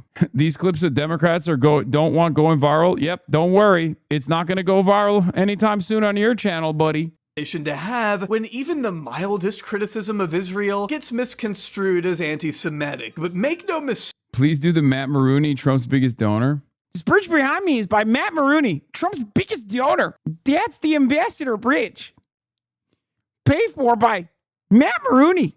What gives? Trump's biggest donor. Oh, sorry. It's not Matt Maroney. It's Matty Maroon. Candace Owens is a raging anti-Semite and was one before Ben Shapiro hired her. He had to have known how hateful she was, and yet he continued to employ her for years until just a few months after October 7th. And while Candace may have a lot to say about the genocidal fascist state of Israel today, correctly criticizing Benjamin Netanyahu for killing children and condemning the Holocaust being perpetuated in Gaza, Candace has historically never been one to champion the rights of Arabs or Muslims, considering she was specifically mentioned in the Christchurch mosque shooters manifesto in 2019, where he wrote that the person that has influenced me above all was Candace Owens. Each time she spoke, I was stunned by her insights, and her own views helped push me further and further into the belief of another case where like right-wingers get away with everything. Can you imagine if any manifesto mentioned me this clearly? Oh my God, every liberals would be like, we have to this guy. And so would the Republicans, of course. I'd be in jail. Violence over meekness. And yet, Ben Shapiro hired her anyway. The idea that she was just gonna play along and never turn against his identity as a Jewish man is a silly one that Ben should have anticipated long before spending so many years building her up. He created this monster, and now she's gonna swallow him whole. Candace spent the next 2 years steadily building up an audience, daring to go where the Daily Wire never could by actually criticizing Israel. In the case of Candace, it was coming from an anti-Semitic place, but it nonetheless resonated with those who saw the most heinous atrocities imaginable being carried out in the name of a flag bearing the Star of David. Being anti-Semitic and being anti-Zionist are two very different things. One can rightfully call out Israel's war crimes while also recognizing the reality that Jewish people are not a monolith and are not collectively to blame for the crimes of a nation state. But Candace seeks to conflate these things, and frankly, so does Ben Shapiro. In their world, you cannot denounce Israel without also denouncing Jews as a whole, and that's precisely where their rift stems from. As Israel's genocide in Gaza moved forward with the complete support of the United States, more and more regular Americans were becoming dispossessed with what they were witnessing. They turned to the internet, saw that Ben Shapiro was defending Israel's crimes, and compared that to what they saw coming out of Candace Owens, a person who seemed more than willing to call out the various and obvious crimes against humanity. Basically, she was beginning to steadily siphon off the Daily Wire's viewers. Media Matters reports that from January 2025 to March 2026, Candace was able to add 10 million new subscribers across all platforms, generating 81 million TikTok likes and 805 million views on YouTube. Her follower and subscriber count had ballooned to 24 million across all of her accounts, a staggering 80% increase since the beginning of 2025. She really was, for all intents and purposes, free from the Daily Wire's grasp, meaning there was nothing stopping her from getting crazier than ever before, especially in the days, weeks, and months following the fateful day of September 10th, 2025. Chaos and horror on a college campus. Conservative activist Charlie Kirk gunned down in front of a crowd at Utah Valley University. With the assassination of Charlie Kirk at Utah Valley University in Orem, Utah, Candace Owens coped with the loss of her friend by ramping up her trademark conspiracy theories to a whole new level. It's true that the investigation surrounding Charlie's death was suspicious. I'm sure you all remember those oddly written text messages the gunman was said to have typed out in the immediate aftermath of the shooting. Candace not only got to work pointing pointing out the various inconsistencies in what the authorities were telling the public, but she was also quick to conjure up some theories of her own, even if they didn't make the most sense. First, she said that Israel had killed him, since he was supposedly coming around on his views on the country. His allies dispute that he was. She went on to assign blame to the French government, since she was, after all, in the midst of battling the Macrons in court after slandering the First Lady of France as transgender, even going so far as to say that Tyler Robinson wasn't even the one to pull the trigger, and that the actual killer had escaped through a trap door in the floor in front of where Charlie was sitting. Later on, she said Charlie Kirk was coming to her in her dreams. Had a vivid dream this weekend, and Charlie came to me and he told me that he was betrayed. And that he was a time traveler who went to X. Unironically, this was one of the most dangerous moments of Trump too, and Candace Owens saved everyone from it. Lamau, I think she played a major role, but I think it was also because they were so heavy-handed. They were so heavy-handed in like martyring Charlie Kirk that people got annoyed, and then Erica Kirk was so sociopathic in her reaction that people were like, "Oh, dude, nobody cares about this.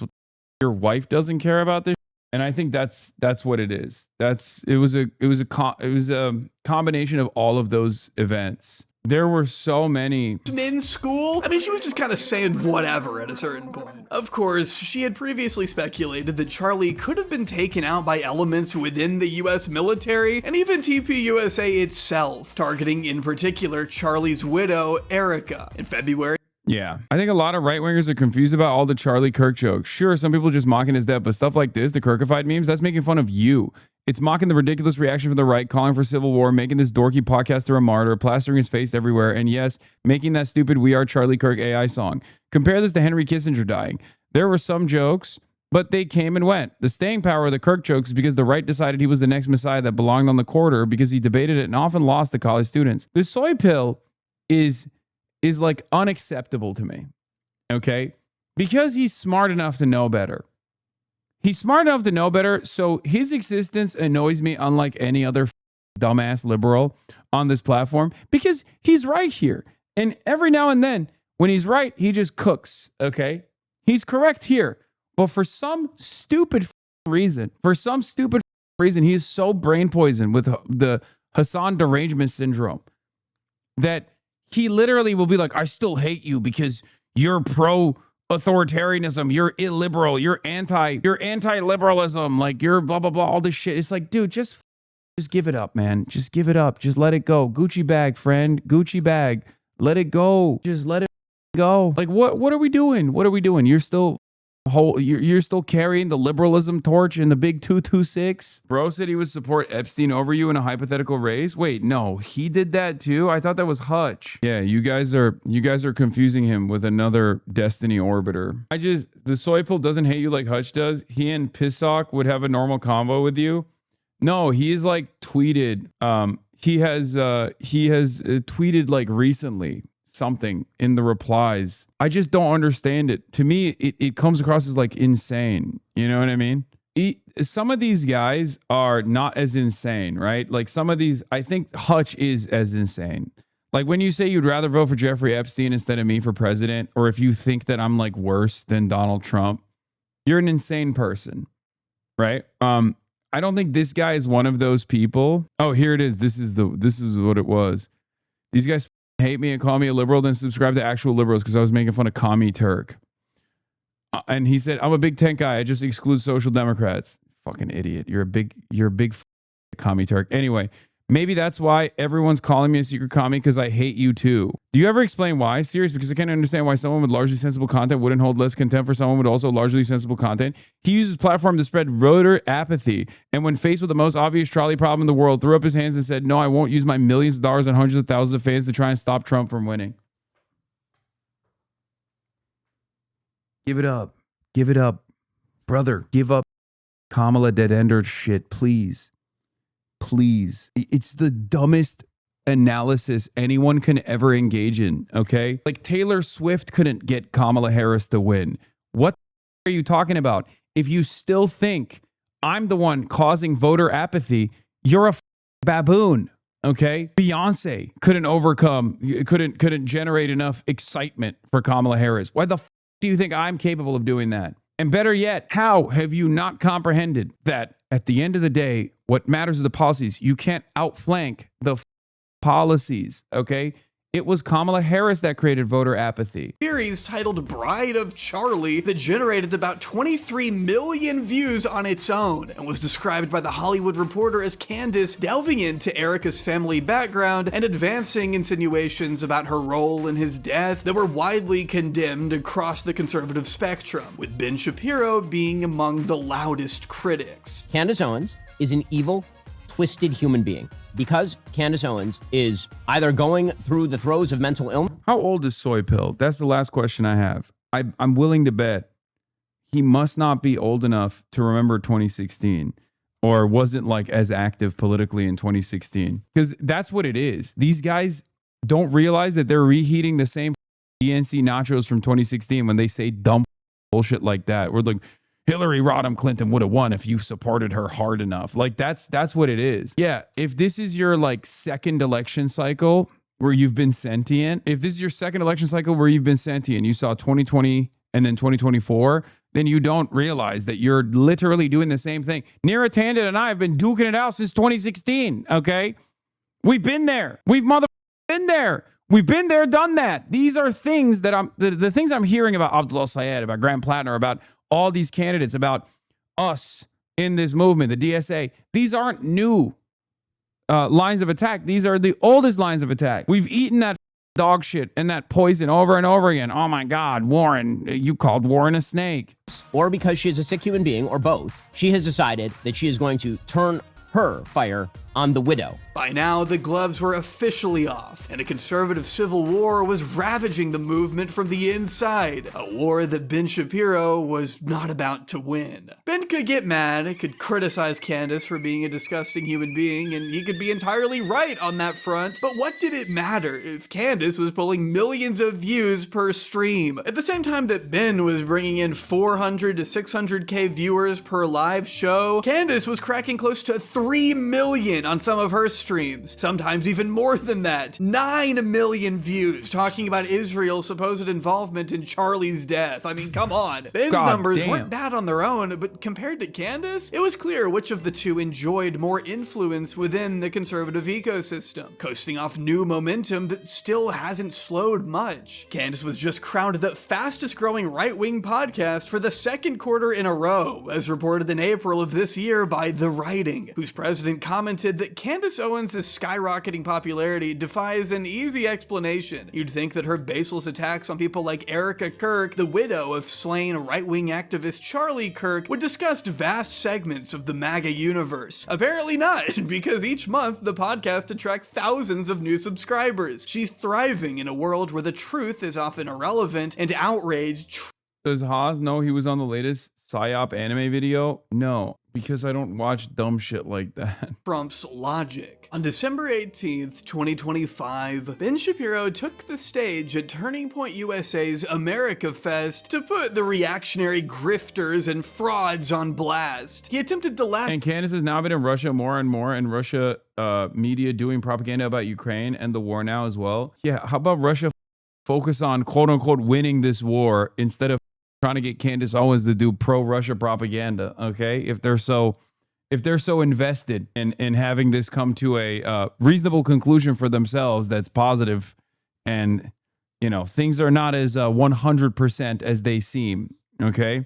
Anyway, that's another thing that these guys always get so annoying about. PV has intentionally made a push to try to ride off the coattails of more organized popular orgs like people like you and DSA, but they couldn't help their lived up nature by trying to sink Dari and Claire's campaigns. But since they've never had actual emotion, it didn't do shit. Yeah, that was very disappointing in the last week when they were like, you need to your position on Russia, Ukraine be clear, when like these demonic DNC entities were looking at any avenue of attack. Shout at those he claimed had replaced truth with opportunism. Is this guy ever and he returning? Didn't shy away from naming names. Erica Kirk and TPUSA never should have put in.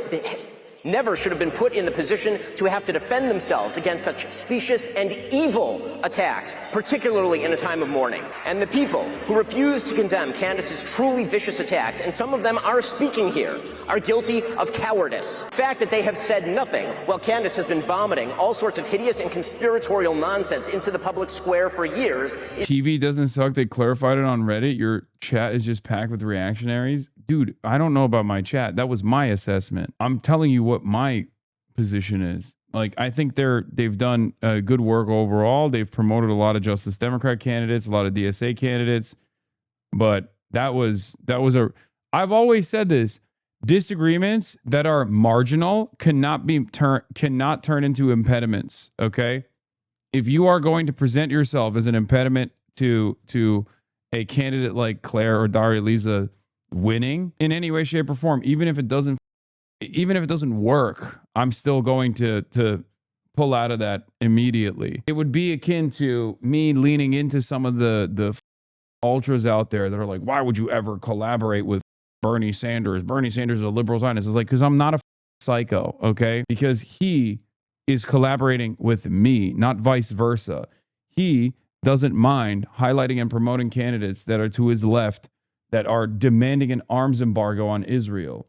This is what it was. Yeah, I remember this. This was like, anyway, it's fine. I hope they don't do something like this again, but it was like totally ridiculous, especially when the alternative is an AIPAC stooge. What are you, nuts? You were like, oh, her position on Ukraine is ambiguous. Yeah, same on you with Tallarico. Exactly. Do you see me complaining about Tallarico? I'm not running around being like, he sucks, because he's running in Texas. Who gives a shit? It's just as cowardly.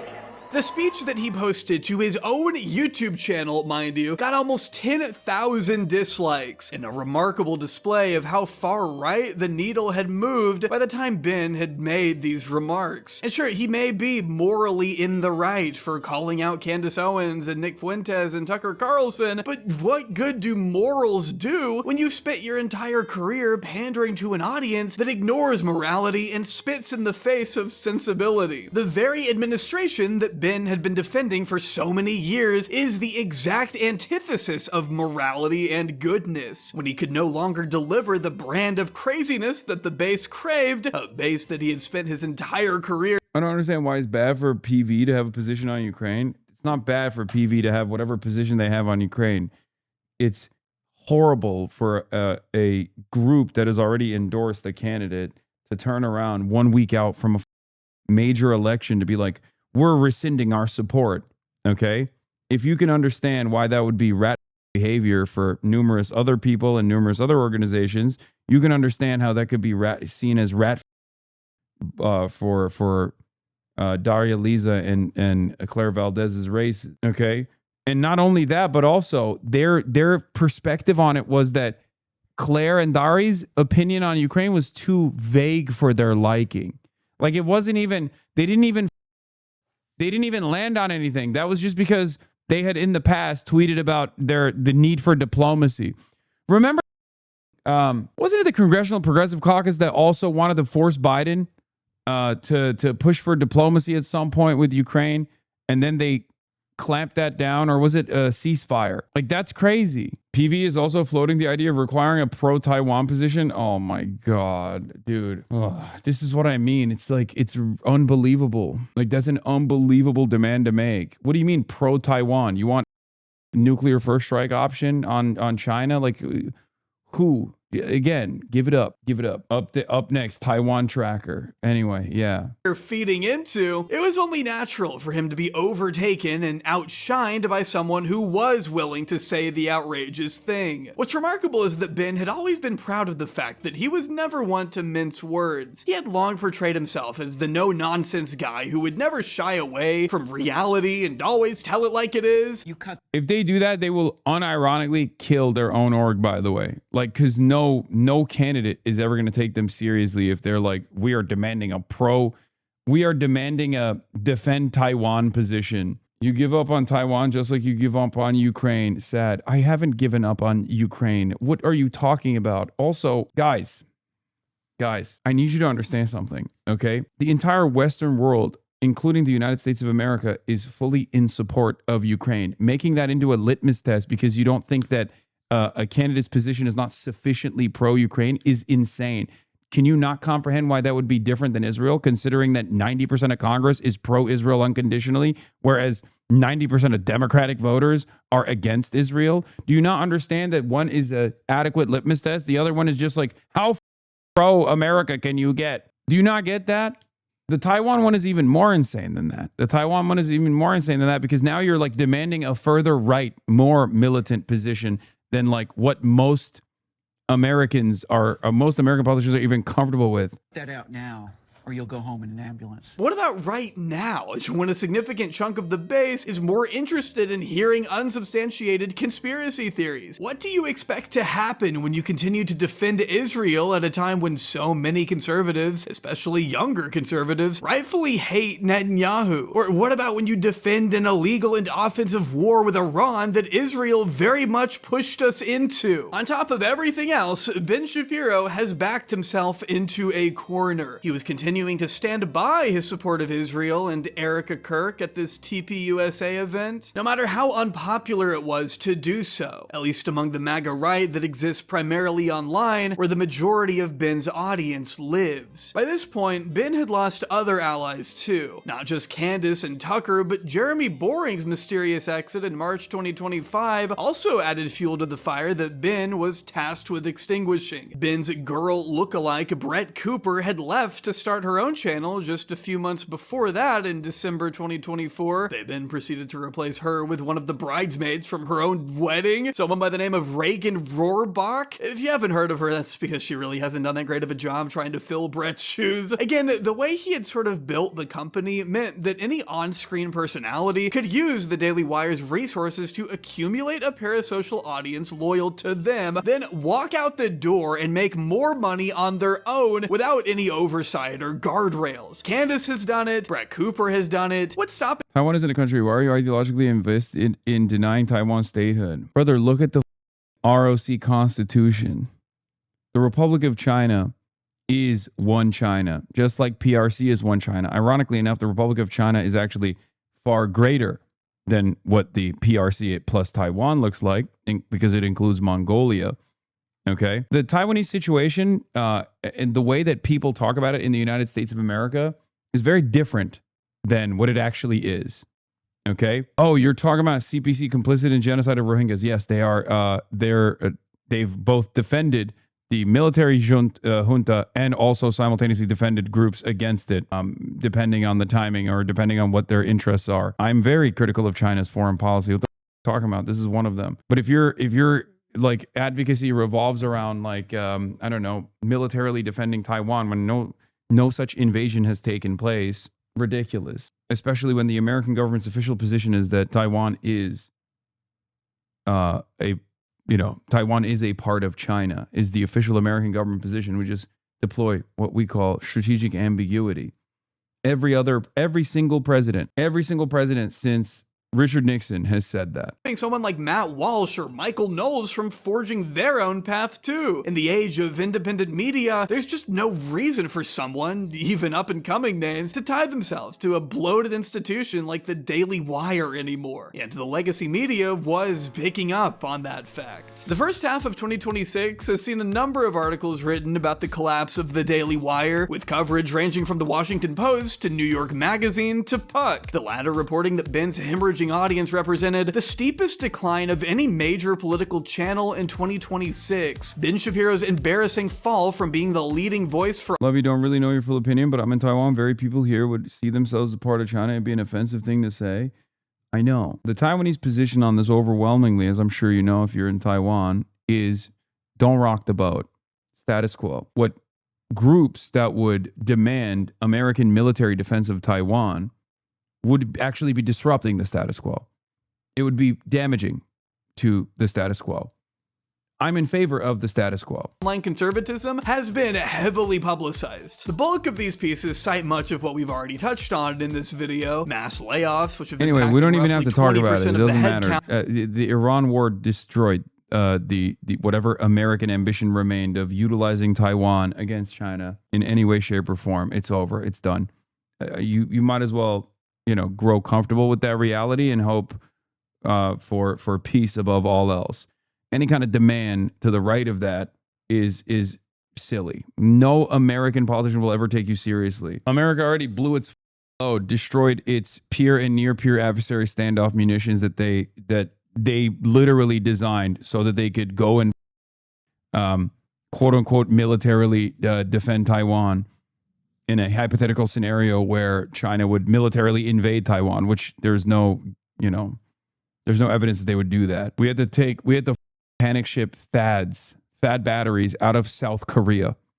Okay. The departure of key talent, a shifting of the conservative ecosystem as a whole, and of course, the fact that the Daily Wire was burning through money, partly on account of all their massively ambitious projects, not just the movies and shows we covered, but also one of their more recent projects, the Pendragon Cycle, a blatant ripoff of Game of Thrones that, to the Daily Wire's credit, does look pretty stylish and sleek, but that's only because it cost about $3 million an episode to make. You guys couldn't just put that money into hiring younger, more culturally aware podcasters? What priorities, dude? Well, Ben told Dylan Byers in May that he had anticipated 2026 to be the best advertising year in the history of the Daily Wire. Again, I don't know how great of a strategy it is to run your entire show as a YouTube pre-roll advertisement so that people can post about it and make fun of you on Twitter. Is that Yeah, that's also literally why some of his videos get like 600,000 views. really sustainable, Ben? What about trying to do this whole painful, how do you do, fellow kids, routine where you sit down and try to not let your age show while you play Fortnite? Okay, so now this is the warm-up. You got 52 seconds. So you can see you walk around, move around, back up a little bit. I'm literally right here. Now back up just a tiny bit. There you go. There you go. Wait, no, forward a little more, back up. You're the politics guy, Ben. Just do politics. Who cares about this shit? Tucker Carlson, another ardent foe of Ben Shapiro, summarized Ben's latest predicament in a recent appearance on Megyn Kelly's show, categorizing the likes of Ben Shapiro and Mark Levin as being Yeah, Ben is more of a gamer than me.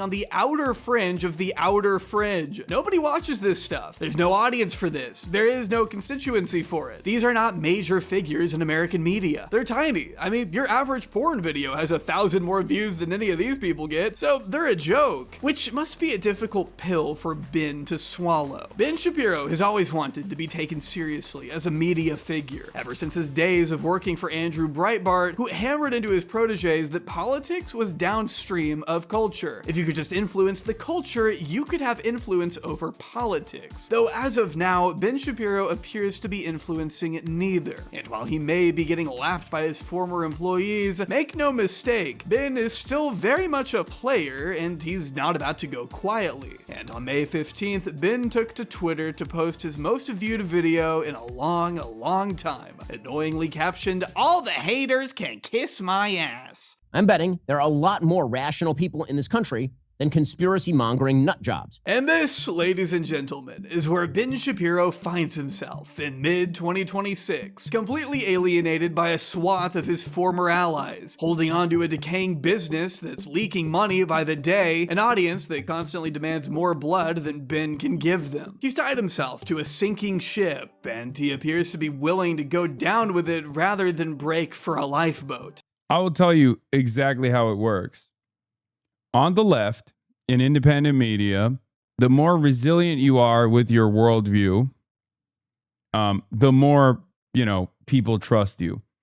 And if you're lucky enough, and if you push through, and if you're successful enough in like getting people to understand your worldview, maybe one day you can have a large enough audience, and your audience will continue growing. On the right, it's the opposite. If you have any real moral conviction, even if it's an immoral perspective, on the right, if you maintain that position as the audience is moving, you're okay. Tommy Lauren was an up-and-comer. She was everywhere on the Republican side. And then one day she made the mistake of speaking out against abortion bans. She said, "I don't think that we should be, restricting women's access to abortions." That was it. Okay? She came out as pro-abortion, and that was it. Her career was over from that point on. It took her like basically 6 years to recover from that moment. She got clobbered for it. They backpocketed her on Fox News. And it took her like literally 6 years to come back to the front office. Okay. Same with Ben. Ben cares about Israel.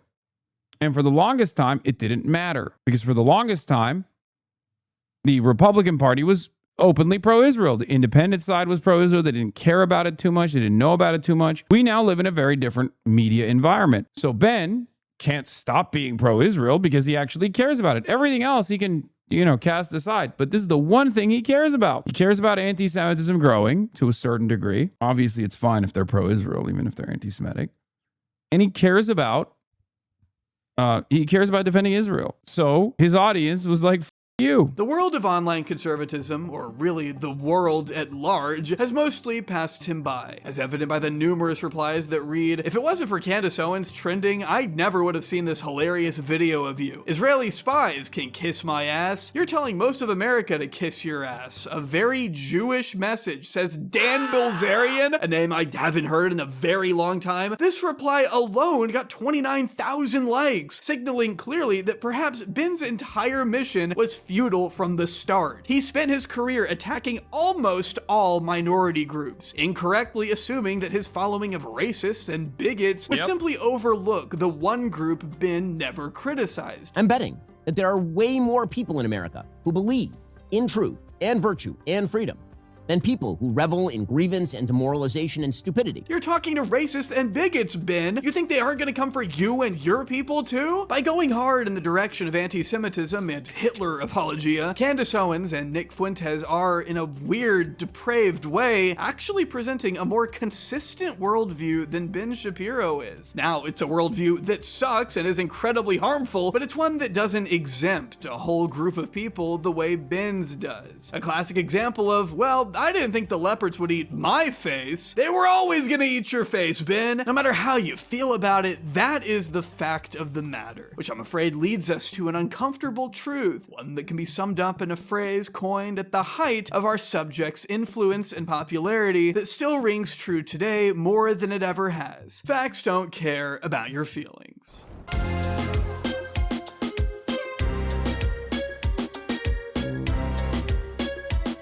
Thanks for staying up for the president. It's the kind of patriotism I aspire to. Yeah, I'm not going to watch him live.